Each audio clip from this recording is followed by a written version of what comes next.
Una cosa que me queda por mencionar en el capítulo de funciones son los retornos. En la lección anterior os mostré que mediante los argumentos podemos proporcionarle entrada a las funciones para que su comportamiento esté parametrizado por un dato que le proporcionamos en el momento de invocarla.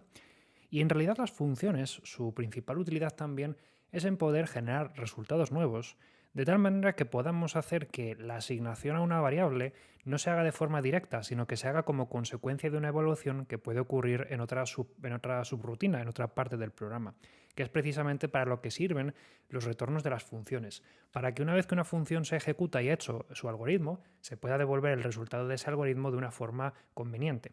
Para poder fabricar uno de esos retornos, lo que tenemos que hacer en primer lugar es indicar que la función puede devolver algo, es decir, indicar que la función, al final de su ejecución, generará algún valor que puede ser capturado mediante una asignación. Y para ello tenemos que especificarlo en su cabecera, es decir, en sus datos de función.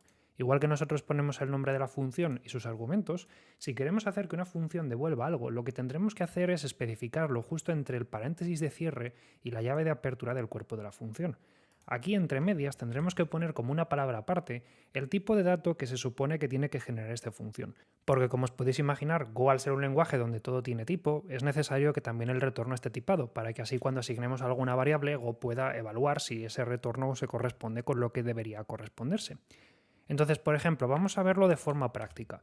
Imaginemos que yo quiero hacer una función que me devuelva simplemente, yo qué sé, el doble de un número, ¿vale? Es decir, una función que se va a llamar doble, donde le vamos a especificar un número que va a ser de tipo int, porque ese es el tipo que utilizaría un número, y esa variable se va a llamar n, es decir, ese argumento se va a llamar n, y lo que queremos que nos haga es simplemente que nos devuelva el resultado de matemático de calcular el doble. Bueno, pues si nos va a devolver un resultado matemático, podemos hacer que nos devuelva un número. Y para ello, como digo, después del paréntesis de cierre de los argumentos y antes de la llave de apertura del cuerpo, especificaremos su tipo, que en este caso va a ser int, ¿de acuerdo? Con eso lo que estoy diciendo es que esta función va a aceptar un parámetro de tipo int y va a generar un parámetro de tipo int. Luego, ¿cómo podemos especificar ese retorno? La forma más conveniente y habitual de encontrarse hoy en día el retorno para especificar un valor va a ser el siguiente. Supongamos que yo quiero hacer ese cálculo, ¿no? Y declaro una variable que será doble, vamos a llamarla db de doble, y mediante un operador de asignación y declaración voy a decir que doble va a ser n más n, que eso es un poco el resultado de hacer 2 por n, es decir, el doble del número. Bueno, pues para indicar que este es el valor que quiero que se genere y que se genere hacia el exterior, lo que haré será poner en una línea aparte lo siguiente. Pondré return, que es una palabra que ya me pinta de otro color, así que podéis imaginar que es importante. Y después de un espacio tendré que poner la expresión que quiero que se devuelva. Que aquí va a ser, por ejemplo, db, porque esa es la variable que contiene el valor que quiero que se devuelva. Cuando yo pongo return y luego pongo una variable, pues lo que hace es devolverse su valor, o si es una variable de tipo puntero, pues a lo que esté apuntando.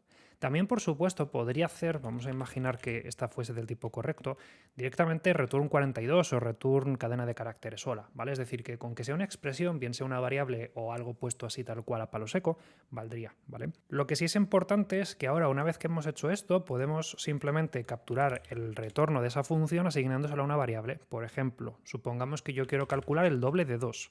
Esto lo que hará será calcular el doble de 2 y lo expondrá mediante ese return. Así que ahora lo puedo capturar usando una variable como, por ejemplo, la variable 4, ¿vale? Porque vamos a imaginar que devuelve 4. De hecho, esperemos que devuelva 4. Si ahora hago una invocación a la llamada println, puedo mostraros este comportamiento. Por ejemplo, voy a hacer que se escriba la cadena de caracteres el doble de 2 es, y luego un segundo argumento que sea el valor de la variable 4. Y si ahora ejecuto go run main.go, veréis que aparece...